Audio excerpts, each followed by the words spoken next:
पुण्यात सुनेत्रा पवारांचे पहिल्या भावी महिला मुख्यमंत्री असे बॅनर झळकलेत, तर पिंपरी चिंचवडमध्ये सुनेत्रा पवारांच्या विजयाचे बॅनर लावण्यात आलेत. पाहूया.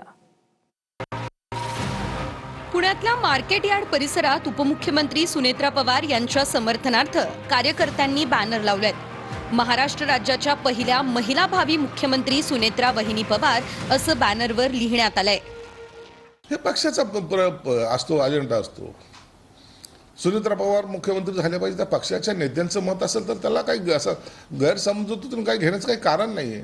उद्या आम्ही एकनाथ शिंदे साहेबांचे बोर्ड लावले म्हणजे याचा अर्थ काय आम्ही त्यांना मुख्यमंत्री म्हणून पाहू इच्छित नाही का? आम्हाला एकनाथ शिंदे साहेब मुख्यमंत्री म्हणून पाहिजेत. देवेंद्र फडणवीस साहेबांचे बॅनर लागले नव्हते का मुख्यमंत्री एकनाथ शिंदे साहेब असताना? पिंपरी चिंचवड शहरातही सुनेत्रा पवारांच्या विजयाचे बॅनर झळकताना दिसताय. बारामती पोटनिवडणुकीच्या निकालाआधीच समर्थकांकडून जल्लोष करण्यात येतोय.